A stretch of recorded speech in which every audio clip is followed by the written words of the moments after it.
संतोष जी, आप तो चूंकि खुद आप संसद में रहे हैं, आपने देखा है कि सांसद कैसे ताली बजाते हैं। आप लोगों के टाइम में तो बोल भी लिया करते थे, सत्ता के खिलाफ भी बोल लिया करते थे, तब तो इतनी हिम्मत नहीं होती।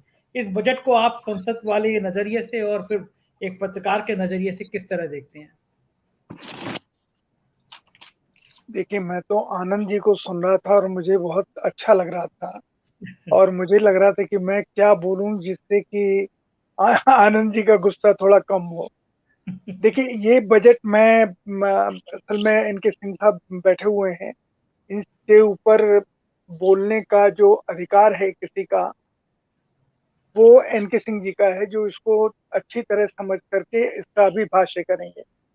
मैं तो सिर्फ इतना ही कह सकता हूँ कि मुझे ये बजट एक तरह से बुद्धिजीवियों के लिए एक 2 घंटे का एक इस तरीके का साधन मिल गया कि आप अपना सर पीटना चाहें सर पीट लीजिए, पानी पीना चाहे पानी पीना चाहे पानी इसके पी लिए एक लीजिए। हिंदी में अच्छा शब्द है संतोष जी, बौद्धिक जी, जुगाली के लिए 2 घंटे की बौद्धिक जुगाली आप कर सकते हैं। बिल्कुल। और बाहर और बीच बीच में टीवी को कम करके जिस जिस भाषा में जो गाली देना चाहे वो दे लीजिए। ये सोच के कि जो अभी आनंद जी ने कहा कि जिस तरीके के लोग हैं, या इनके सिंह ने कहा कि जिस तरीके के लोग हैं, जितनी उनकी समझ है विषय की कोई समझ ही नहीं है। क्या हो रहा है, क्या कर रहे हैं, क्या नहीं कर रहे हैं।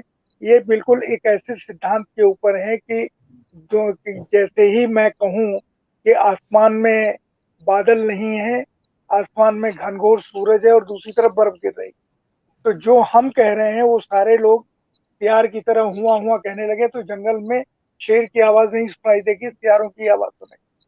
आज की संसद देख करके मैं बहुत दुख के साथ ये कह रहा हूँ कि ये किस तरह के सांसद हैं जिनको जो बोला जा रहा है वो भी समझ में नहीं आ रहा है।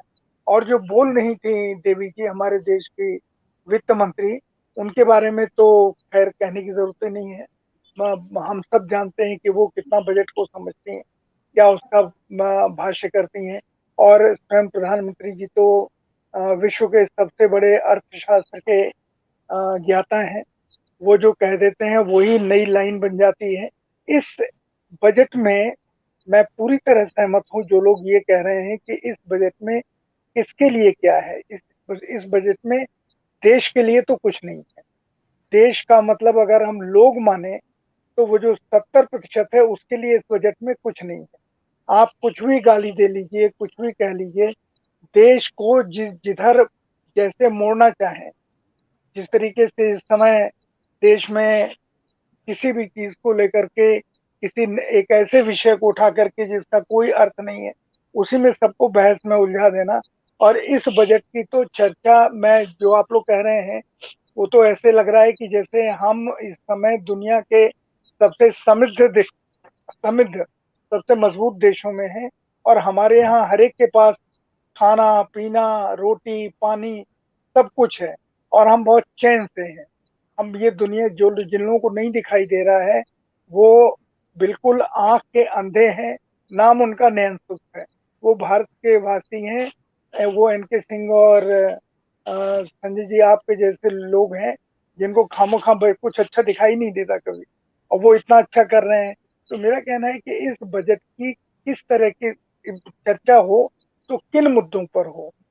अगर कोई मुद्दे निकलते हैं तो शायद इनके सिंह जी बताएं, पर मैं तो आनंद जी की तरह से एक तरीके से अंधेरे में ही हूँ। मुझे समझ में नहीं आता इस बजट के किस हिस्से की किस तारीफ में क्या चर्चा की जाए।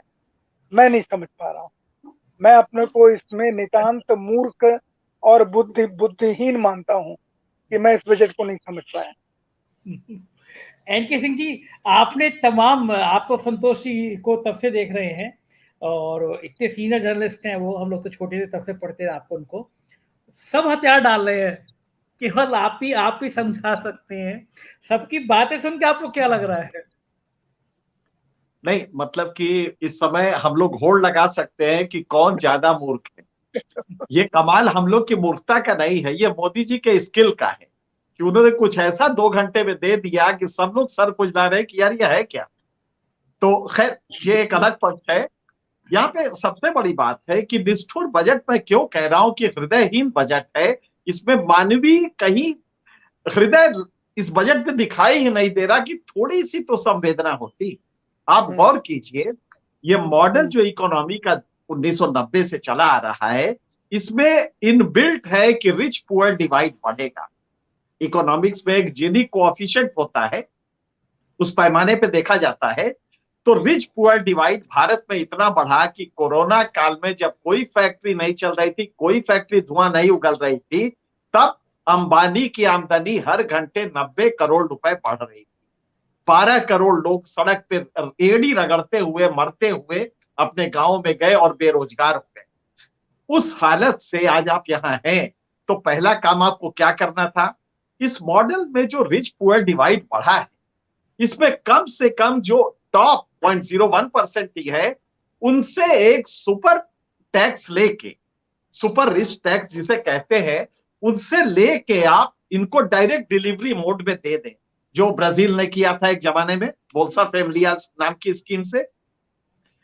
कुछ तो ऐसा करते कि ऊपर का वर्ग जो खा के मोटा होता जा रहा है, कोई अडानी कुछ घपला ही कर देता है, तो ऐसे में कम से कम इतना करते कि उनसे लेके, और ये भी बात सही है कि अगर आप उनसे ले लें तो आपको कोई भी रेवेन्यू डेफिसिट की जरूरत नहीं पड़ेगी, और आप कैपिटल कैपेक्स जिसे कहते हैं, कैपिटल एक्सपेंडिचर बढ़ा सकते हैं, जिससे जॉब्स मिले, जिससे कि रोजगार मिले नीचे के स्तर पे। एमएसएमई हमारे, आप जानते हैं 6 करोड़ एमएसएमई है, चाइना में 3.4 करोड़ है। लेकिन ये कैसे एमएसएमई मर रहे हैं, गिर रहे हैं, पड़ रहे हैं, क्योंकि उनके पास कुछ ही नहीं, रिकॉर्ड में 6 करोड़ हो गए। तो आप समझ सकते हैं कि यह मौका था कि आप सुपर रिच टैक्स लगाते, क्योंकि रेवेन्यू आपका जबरदस्त आ रहा है, टैक्स कलेक्शन हो रहा है। और दूसरा देखिए, हम लोग खुश हो रहे हैं कि इनकम टैक्स में इतना दे दिया, उतना दे दिया, उससे मांग रहे, उससे मांग रहे। इनकम टैक्स में अगर कोई राहत दे भी दी है, एक तो बहुत छोटा सा इनकम टैक्स का वर्ग है जो टैक्स देता है, अगर दे भी दी है तो उसका कोई मतलब नहीं है। उसकी मतलब इसलिए नहीं है कि मान लीजिए कि उन्होंने दे भी दिया है, कोई राहत दे भी दी, कुछ भी नहीं दिया है, लेकिन अगर दे भी दिया है तो इधर आपका जो इन्फ्लेशन आया है, महंगाई बढ़ी है, उसमें जीएसटी और इस महंगाई की वजह से वो तो उसके 4 गुना ले लिया है उन्होंने। महंगाई एक इनडायरेक्ट टैक्स है जो कि चोर गवर्नमेंट करती है, जो शरारती गवर्नमेंट होती है, इनकम टैक्स में आपको कुछ भी दे दे, इधर पीछे से आपके वो निकालने की सारा का सारा, क्योंकि इन्फ्लेशन आ जाएगा और आपकी जेब से आराम से निकल जाए। हम अगर कोई दवाई खाते हैं तो हम धीरे से उस दवाई की कीमत 20% बढ़ जाएगी, और हमें मजबूरी है कि हम खाएं, हम करा भी नहीं सकते। तो आपको वहां पे हिट करना था ना, आपको ये रिच पुअर डिवाइड जो गैप बढ़ा है, इसको कम करना था, वरना किसी दिन ये विद्रोह बन के उभर सकता है। ये जो करा रही है जनता, और वो छोटी मोटी जनता नहीं है, 80-85% जनता है, और बाकी 10% मिडिल और थोड़ा सा बहबूदी ठीक ठाक है, बाकी जो ऊपर के हैं वो 2% लोग हैं। आप उनकी ख्याल के लिए आप देखिए तो टोटल जो टैक्स है, सरचार्ज आपने नीचे किया, टैक्स वो कम किया, नतीजा ये हुआ कि उनको ये लाभ तो मिल गया है, लेकिन नीचे का वर्ग जो गेहूं खाता है, जिसकी सैलरी का 70% फूड ग्रेन में जाता है, वो कॉन्स्पिक्यूअस कंजम्पशन नहीं करता, आडंबरनिष्ठ कंजम्पशन नहीं करता, वो सिर्फ दाल रोटी खाता है। अगर उसकी महंगाई नहीं आप कम करेंगे तो आपका इनकम टैक्स का कोई मतलब है कि आपने 5 रुपए छोड़ दिए, 12 रुपए घटा दिए, इसका कोई मतलब नहीं है। मुझे लगता है कि बजट एक मदारी का तमाशा है, जो कि डमरू बजा के उसने सबको मोहित कर लिया है, और कहा है बच्चों से कि उठना नहीं वरना इसका पेट फट जाएगा, और वो बच्चे डर के बैठे हुए हैं और कह रहे कि नहीं नहीं नहीं उठना। तो ये मदारी का एक ये पूरा बजट